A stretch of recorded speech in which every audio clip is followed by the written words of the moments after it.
በቅጥረኛ ባንዳና በወዶ ገብ የታሪክ ስባሪ የሚቆም ትግል የለም ተባለ። ዝርዝር መረጃ አለን። በወለጋ ቢዛሞ የብልጽግናው መከላከያና የኦሮሞ ልዩ ኃይል ጉዳት ያስተናገዱበትና የተማረኩበት ውጊያ ተካሂዷል። እንመለከተዋለን። ነውረኛው ብልጽግና ቡድን በጉልበት ስራ የተሰማሩ ወጣቶችን አፍኖ የሰላም አማራጭ የተቀበሉ ታጣቂዎች በሚል ሐሰተኛ መረጃ ያሰራጨ መሆኑ ታወቀ። ዝርዝር መረጃውን እናስደምጣችኋለን። ሰላም፣ ጤና፣ ፍቅር የምንመኝላችሁ ውድ የበለስ ሚዲያ ቤተሰቦቻችን እናንተን ይመጥናሉ ብለን ያሰብናቸውን የተመረጡ የታህሳስ 5 ቀን 2018 ዓ.ም የረፋዱን የግንባርና ወቅታዊ መረጃዎችን ወደ እናንተ ይዘን ቀርበናል። ሰናይ ቆይታ። በቅጥረኛ ባንዳና በወዶ ገብ የታሪክ ስባሪ የሚቆም ትግል የለም ተባለ። የአማራ ትግል የሚቆም እየመሰላቸው አንዳንዶች ከመንገድ እየቀሩ ነው። አረመኔው አገዛዝም የጨነቀውን ያክል ጽንፈኛውን እጅ ሰጠኝ እያለ ማውራቱን ቀጥሏል። በአንጻሩ ፋኖ መዋቅሩ ከበፊቱ በተሻለ መልኩ ራሱን እያጸዳ ይገኛል። የአገዛዙ ወታደርም በየአቅጣጫው ከአገዛዙ ካምፕ እየወጣ ፋኖን በመቀላቀል ላይ ነው። አረመኔው ስርዓት እንደሚለው ፋኖ ለትግል የወጣው ጽንፈኝነት ባህሪው ሆኖ ወይም ብረት መሸከምና አምጾ ጫካ መግባት ሱስ ሆኖበት ሳይሆን መኖር አትችልም ለተባለው አማራ የመኖር ምክንያት ለመሆን ህልውናውን ለማስከበር ነው። በሰነድም በተግባርም የዘር ማጥፋት ሲደረግበት ለኖረው አማራ መስዋዕት ሊሆን እንጂ ሀገር ለመሸጥ ወይንም የተላላኪነት ታሪክ ኖሮት አይደለም፣ አይኖረውም። አገዛዙ አዲስ ትርክት በመፍጠር የአማራን እንባ፣ ግድያ፣ መፈናቀል፣ ሀገር አልባና ስደተኛ መሆንን በመሸፋፈንም አማራ ሳይኖር ለሚገነባት አዲሱ ኢትዮጵያ ኑ ወደብ እናስመልስላት እያለ ነው። ሆኖም በሱ ውሸት ተታለውም ሆነ ተልእኮ ይዘው አማራና ህመሙን በመክዳት ላይ ያሉ ወገኖች የታሪክ ገጻቸውን ለማበላሸት ውጪ ፋኖ ላይና ትግሉ ላይ አንዳች የሚፈጥሩት ነገር የለም። ደመመራራው የህዝብ ልጅ ፋኖ ግን ዛሬም ከቦታው ላይ ከነክብሩ እየተዋደቀ ይገኛል። ቢረባውና ቢጣማው ጓዱን ከጎኑ አጥቶ ክፉ ሀዘን ቢያገኘውም በሚያምነው ቢከዳም የበጋው ፀሐይና የክረምቱ ቁር ቢያንገላታውም አንዴ ራሱን ለህዝብ አሳልፎ ሰጥቷልና ፍንክች አይልም። ልቡ በወሬ አይፈታም፣ ጆሮ በጩኸት አይደነቆርም፣ አይኑም በአምሮት አይታለልም። ዳሩ ግን የብልጽግና ድራማና ጩኸት እያስተጋባ ቢሆን ጀግኖች በዱር በገደሉ እያሯሯጡት ይገኛሉ። ሁለተኛ ቀኑን ባስቆጠረው ከባድ ተጋድሎ ምስራቅ ወለጋ ዞን ሲቡ ስሬ ወረዳ ወጤ ቀበሌ ልዩ ስሙ መርካቶ ከተማ ላይ የአማራ ፋኖ በወለጋ በአርበኛ አለፈ ሽባባው የሚመራው ጌጤ ግርማ መብረክ ክፍለ ጦር ከፍተኛ ድልን ተጎናጽፏል ብለዋል ምንጮች ከቦታው። ባለፈው አርብ ዕለት ከፍተኛ ጉዳት ያስተናገደው የኦሮሚያ ልዩ ኃይል ሙትና ቁስለኛውን ትቶ መፈርጠጡን ተከትሎ መከላከያ በከባድ መሳሪያዎች አጅቦ ሙትና ቁስለኛውን እንዲያነሳ ካደረገ በኋላ ማታ ላይ ኃይለኛ ምሽጎችን አስቆፍሮ የኦሮሚያ ልዩ ኃይል አስጨምሮ ምሽግ አስይዞት የወጣ ሲሆን በትላንትናው ዕለት ማለትም ታህሳስ 4 ቀን 2018 ዓ.ም በጠዋቱ እስከ ምሽጋቸው ድረስ ዘልቀው በመግባት የአማራ ፋኖ በወለጋ በአርበኛ አለፈ ሽባባው የሚመራው ጌጤ ግርማ መብረክ ክፍለ ጦር በቆፈሩት ጉድጓድ ቀብሯቸዋል ነው የተባለው። ትናንት በጠዋቱ በጀመረው ከባድ ተጋድሎ እስከ ምሽት ድረስ ቁጥሩ ያልተገለጠ በየሻለቃዎች ብዛት ያለው የነፍስ ወከፍና የቡድን መሳሪያ የተማረከ ሲሆን ሙትና ቁስለኛውን ለመቁጠር ያዳግታል ሲሉ ምንጮች ጨምረው ገልጸዋል። እንዲሁም ከ20 በላይ የኦሮሚያ ልዩ ኃይል ያለምንም ጉዳት እጃቸውን ለፋኖ የሰጡ ሲሆን በአሁኑ ሰዓትም እንክብካቤ እየተደረገላቸው እንደሚገኝ ተነግሯል።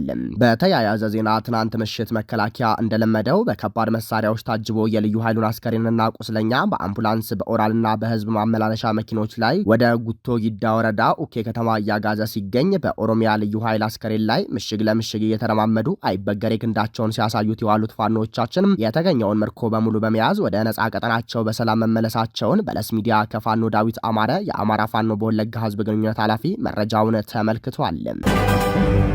በወሎ ቤተ አማራ ግንባርም የአማራ ፋኖ ብሔራዊ ኃይል ምስራቅ አማራ ቀጠና ምኒልክ እዝ ላስታ ጀነራል አሳምነው ጽጌ ኮር 16 በላይ ያገዛዙ ሰራዊት ሲደመሰስ 18 ያህሉን ደግሞ ማቁሰሉን አሳውቋል።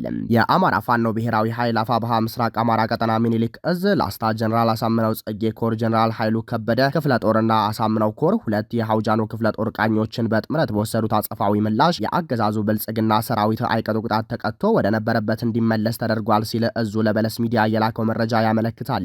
ታህሳስ 3 ቀን 2018 ዓ.ም መነሻውን ጋዝጊብላ ወረዳ አስከተማ ያደረገው የአገዛዙ ጥምር ጦር በሶስት አቅጣጫ ማለትም ከአዲበር በምቆጎ አቅጣጫ፣ ከአንሳይ ዋሻ በምዮ አቅጣጫ እንዲሁም በላይ በደጋው አድርጎ ወደ ቁልቁል አርባ ተንሳ አቅጣጫ አድርጎ በመምጣት የጀነራል ኃይሉ ከበደ ክፍለ ጦር ፋኖችን አፍናለሁ ብሎ የመጣውን ጦር ሆን ተብሎ ወደ ውስጥ ሰርጎ እንዲገባ በማድረግና ስትራቴጂክ ቦታዎችን ይዞ ሰፊ ሰዓት በመስጠትና ቦታ በመያዝ እንደ እብዱሻ እየተክለፈለፈ የመጣውን የብልጽግና ጥምር ጦርም የሚሉት ሰራዊት አይቀጡ ቅጣት ተቀጥቶ ተመልሷል ነው የተባለው። ከታህሳስ 2 ቀን እስከ ታህሳስ 3 ቀን 2018 ዓመተ ምህረት ለተከታታይ 2 ቀናት በመድፍ በሞርተርና በዲሽቃ የታገዘ ጥቃት የከፈተ ቢሆንም ተወርዋሪዎቹ የጀነራል ኃይሉ ከበደ ልጆችና የወንድሞቹ ጋሻዎች ምስራቆቹ የሃውጃኖ ክፍለ ጦር ቃኞች በቅንጅት ታህሳስ 3 ቀን 2018 ዓመተ ምህረት ከረፋዱ 4 ሰዓት እስከ ምሽት 1 ሰዓት ተኩል ድረስ ጠላትን በሚገባው ቋንቋ አናግረው ከ16 በላይ ሙትና 18 ያህል ቁስለኛውን ይዞ ወደ ነበረበት ጉድጓድ አስከተማ አስፈርጥጠው መልሰውታል። እዙ ጨምሮም የአማራና የአገው ህዝብ ህልው ማንነቱ እስካልተረጋገጠ ድረስ በቁርጥ ቀን ልጆቹ በጋራና በቅንጅት በመመከትና በመደምሰስ ተከባብረንና ተቻችለን የምንኖርባትን የአባቶቻችንን ኢትዮጵያን እንመሰርታለን ሲሉ የሃውጃኖ ክፍለ ጦር ከፍተኛ አመራር አርበኛ ፋኖ ካሳ አበበና የጀነራል ኃይሉ ከበደ ክፍለ ጦር ዋና አዛዥ አርበኛ ፋኖ ጣሰው አለልኝ በጋራ መልእክታቸውን አስተላልፈዋል ብሏል። ምስራቅ አማራ ቀጠና ሚኒሊክ እዝ ነውረኛው ብልጽግና ቡድን በጉልበት ስራ የተሰማሩ ወጣቶችን አፍኖ የሰላም አማራጭ የተቀበሉ ታጣቂዎች በሚል ሐሰተኛ መረጃ እያሰራጨ መሆኑ ታውቋል። ከጉልበት ሰራተኞች በተጨማሪ የባጃጅ አሽከርካሪዎችና የሊስትሮ ባለሙያዎችን በማፈን ነው የሐሰተኛ ፕሮፓጋንዳው ሰለባ ያደረጋቸው። አገዛዙ እስረኞችን ሰብስቦ የሰላም አማራጭ የተቀበሉ ታጣቂዎች በሚል በአዲስ አበባና በሌሎች ከተሞች ሰልፍ ሊካሄድ መሆኑን ነው መረብ ሚዲያ ምንጮች ነግረውኛል ያለው።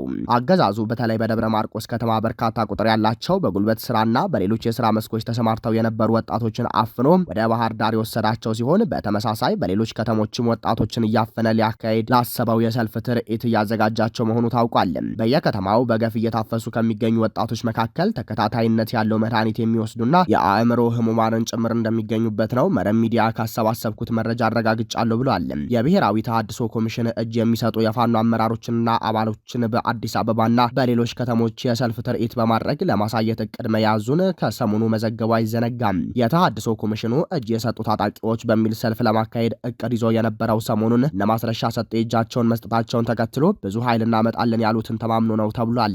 ነገር ግን እነማስረሻ እናመጣለን ያሉትን ኃይል ማምጣት ባለመቻላቸው እጅ ይሰጣሉ ያሏቸው ፋኖዎች አመራሮች እስካሁን ለምን አልሰጡም በሚል ኮሚሽኑ እነማስረሻ ሰጤን በደብዳቤ ጠይቀዋል። የተሃድሶ ኮሚሽኑ እነማስረሻ አባሎቻችን ይመጣሉ ባሉበት ቀን ባለመምጣታቸው የሰልፍ ፕሮግራሙ እንደተጓተተበት ገልጾ በአጭር ቀናት ውስጥ እንዲመጡ አስደርጉ ሲልም በምክትል ኮሚሽነሩ ብርጋዴር ጀነራል ደረቤ መኩሪያ የተፈረመበት የማስጠንቀቂያ ደብዳቤ ለማስረሻ መሰጠቱን ከቀናት በፊት መዘገቡ ይታወሳል። በሆዳቸው ወድቀው የህልውና ትግሉንና ታላቁን የአማራን ህዝብ የካዱት ባንዳዎቹ እነ ማስረሻ ሰጤና መስፍን ወደሚያውቋቸው ፋኖች ስልክ እየደወሉ አዲስ አበባ ከተማ ውስጥ ባለ3 መኝታ ክፍል ያለው ኮንዶሚኒየም ቤት እንሰጣቸዋለን፣ ከግማሽ ሚሊዮን ጀምሮ የስራ መንቀሳቀሻ ገንዘብ ለእያንዳንዱ ሰው ተመድቧል በሚል ለማማለል እየሞከሩ ቢሆንም ነገር ግን አፍንጫችሁን ላሱ የሚል ምላሽ ተሰጥቷቸዋል ነው የተባለው። ምንጮች ጨምረው እንደገለጹትና ማስረሻ ይመጣሉ ያሏቸው የፋኖ አመራሮችና አባሎች በመቅረታቸው አገዛዙ የሰልፍ ትርኢቱ ከሚስተጓጎልብኝ በሚል ወጣቶቹን ከየመንገዱ ከየመዝናኛ ማዕከሉ ከየስራ ገበታቸውና ከትምህርት ቤቱ በግዳጅ እያፈሰ የሰላም አማራጭ የተቀበሉ ታጣቂዎች በሚል ሐሰተኛ መረጃ እያሰራጨ መሆኑን ነው ለማረጋገጥ የተቻለው። በዋሽንግተን ዲሲ፣ ሜሪላንድ እና ቨርጂኒያ አካባቢ የሚኖሩ ኢትዮጵያውያን በአማራ ክልል በገጠር ለሚገኙ ተማሪዎች ትምህርት ቤት እንዲገነባ በሚል ለአማራ ልማት ማህበር ዓላማ የለገሱት ገንዘብ ከ6 ዓመት በኋላም ለታመነለት ዓላማ አለመዋሉና የገንዘቡ አድራሻ መጥፋቱ ከፍተኛ ቅሬታን ማስነሳቱ ተገለጸ።